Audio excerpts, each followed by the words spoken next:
La conquista de la felicidad, por Bertrand Russell. 18. Segunda parte. Causas de la felicidad. 16. Esfuerzo y resignación.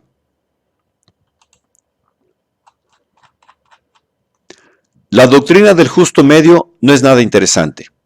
Recuerdo que yo, cuando era joven, la rechazaba con desprecio e indignación porque lo que yo admiraba entonces eran los extremismos heroicos.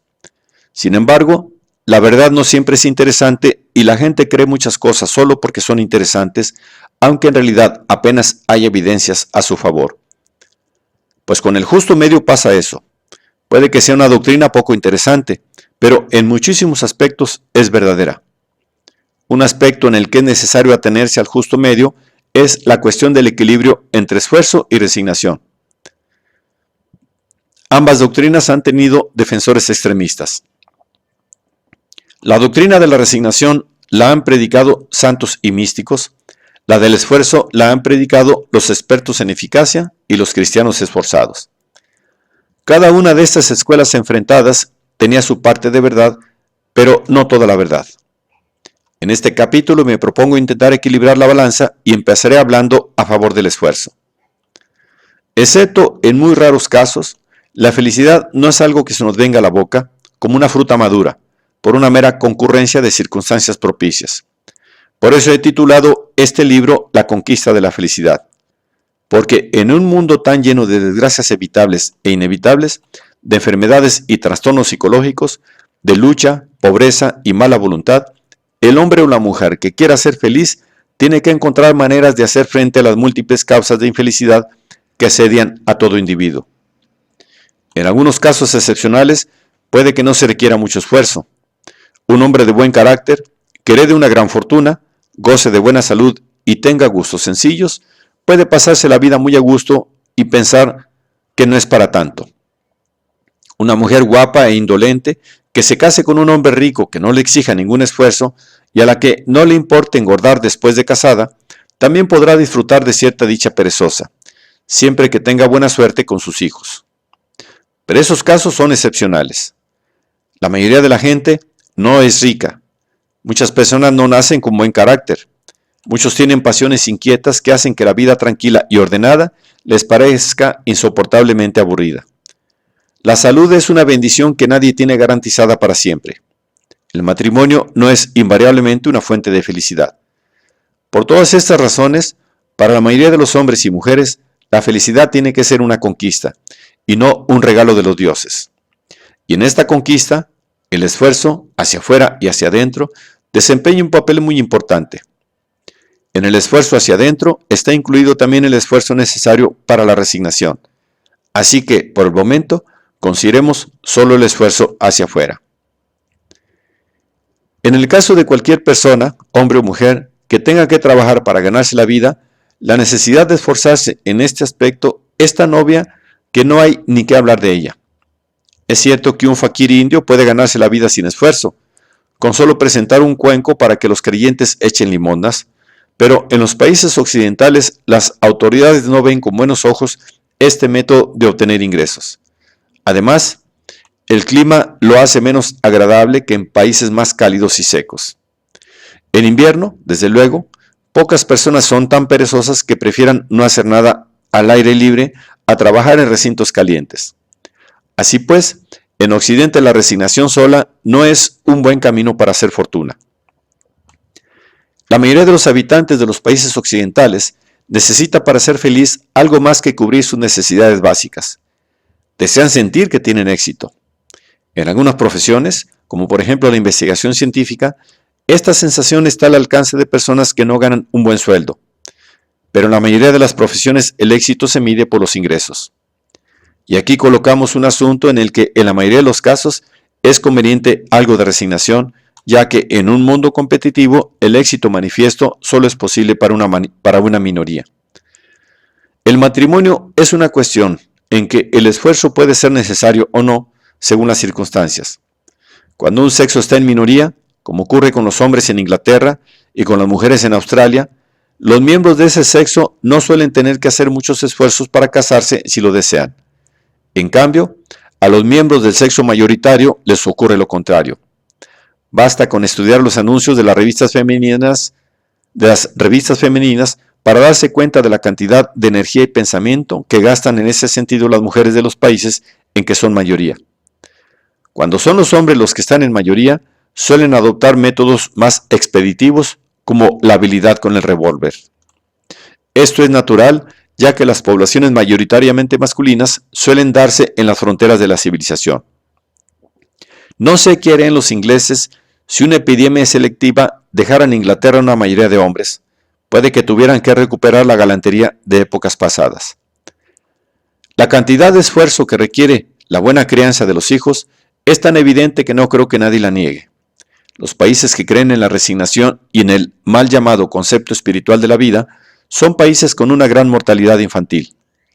La medicina, la higiene, la asepsia, la dieta sana son cosas que no se consiguen sin preocupaciones mundanas. Requieren energía e inteligencia aplicadas al entorno material. Los que creen que la materia es una ilusión pueden pensar lo mismo de la sociedad y con ello causar la muerte de sus hijos.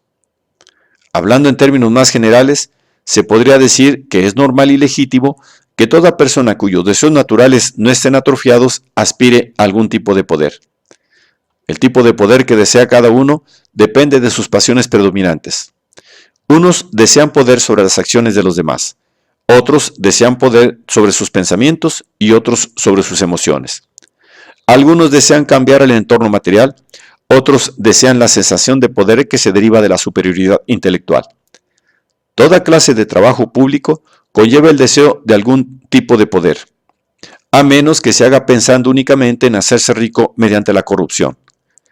El hombre que actúa movido por el puro sufrimiento altruista que le provoca el espectáculo de la miseria humana, si dicho sufrimiento es genuino, deseará poder aliviar la miseria. Las únicas personas totalmente indiferentes al poder son las que sienten completa indiferencia hacia el prójimo.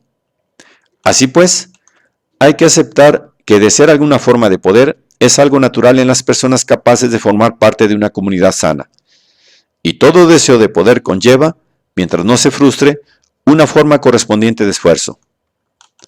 Para la mentalidad occidental, esta conclusión puede parecer una perogrullada, pero no son pocos los occidentales que coquetean con lo que se llama la sabiduría de Oriente, precisamente cuando Oriente la está abandonando. Es posible que a ellos les parezca discutible lo que decimos, y si es así, valía la pena decirlo.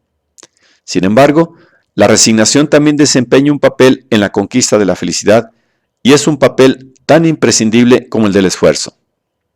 El sabio, aunque no se quede parado ante las desgracias evitables, no malgastará tiempo ni emociones con las inevitables, e incluso aguantará algunas de las evitables si para evitarlas se necesita un tiempo y una energía que él prefiere dedicar a fines más importantes.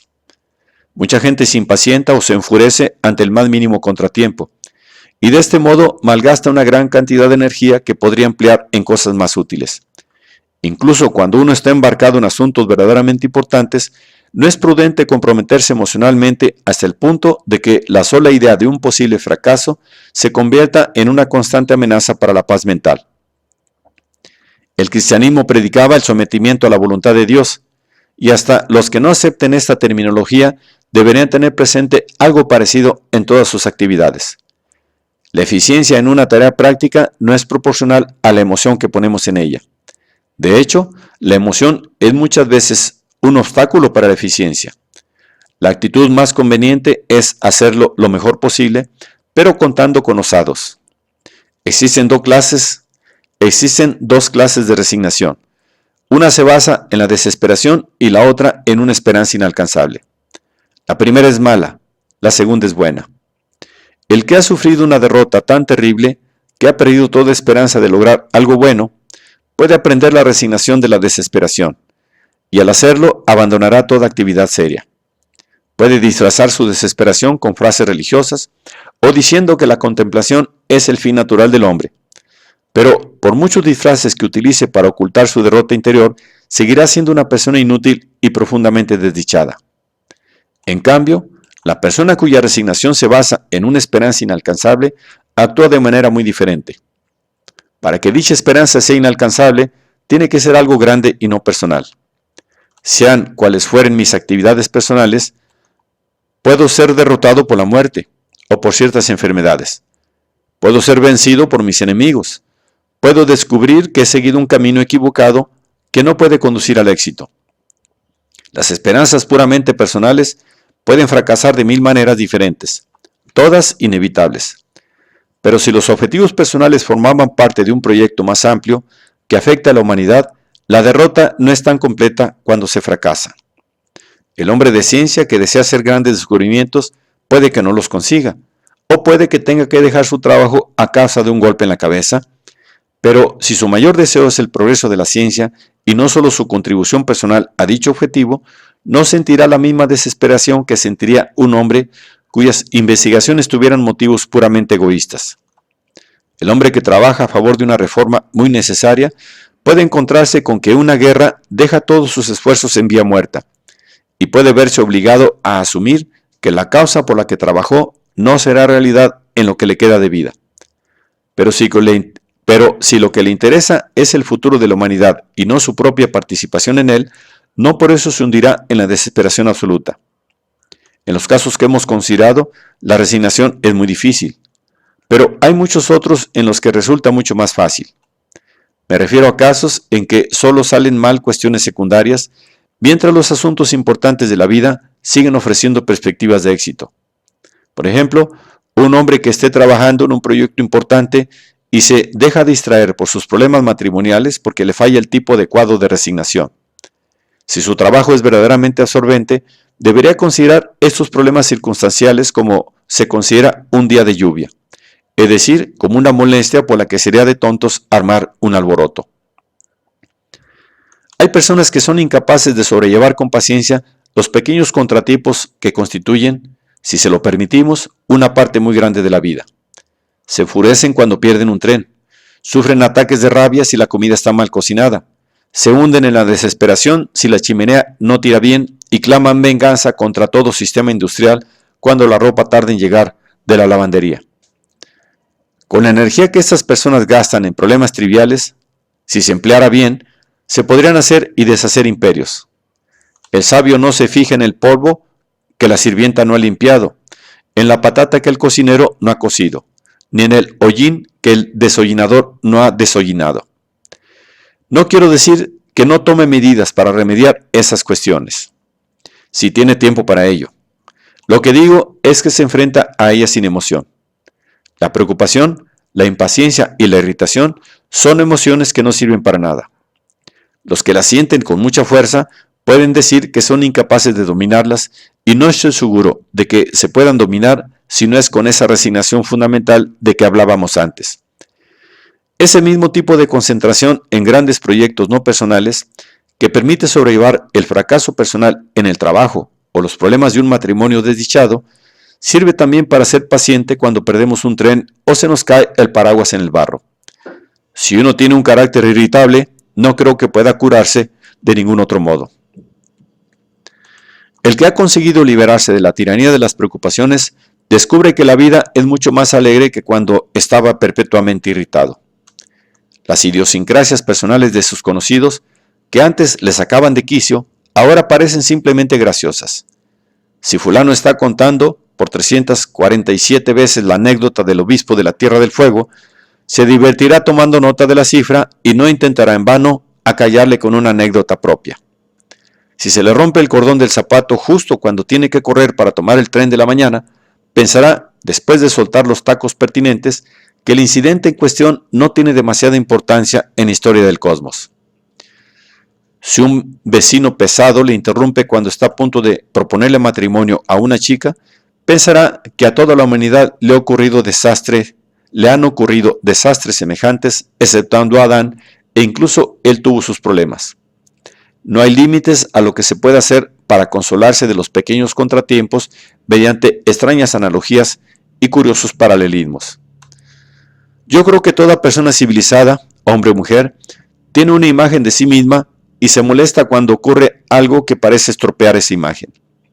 El mejor remedio consiste en no tener una sola imagen, sino toda una galería, y seleccionar la más adecuada para el incidente en cuestión.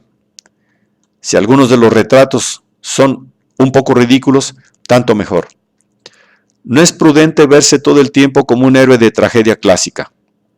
Tampoco recomiendo que uno se vea siempre a sí mismo como un payaso de comedia, porque los que hacen esto resultan aún más irritantes. Se necesita un poco de tacto para elegir un papel adecuado a la situación. Por supuesto, si uno es capaz de olvidarse de sí mismo y no representar ningún papel, me parece admirable.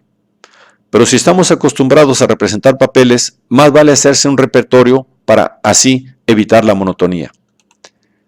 Muchas personas activas opinan que la más mínima pizca de resignación, la más ligera chispa de humor, destruirían la energía con que hacen su trabajo y la determinación gracias a la cual, según ellos creen, consiguen sus éxitos.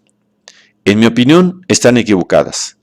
Los trabajos que valen la pena pueden hacerlos también personas que no se engañen respecto a su importancia ni a la facilidad con que se pueden hacer. Los que necesitan engañarse a sí mismos para hacer su trabajo deberán hacer un cursillo previo para aprender a afrontar la verdad antes de continuar con su carrera, porque tarde o temprano la necesidad de apoyarse en mitos hará que su trabajo se vuelva perjudicial en vez de ser beneficioso. Mejor es no hacer nada que hacer daño.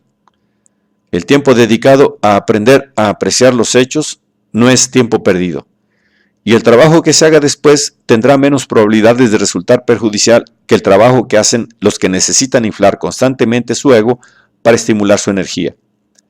Se necesita cierta resignación para atreverse a afrontar la verdad sobre uno mismo.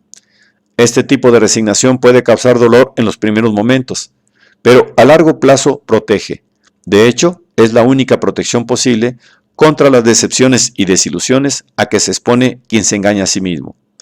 A la larga, no hay nada tan fatigoso y tan exasperante como esforzarse día tras día en creer cosas que cada día resultan más increíbles.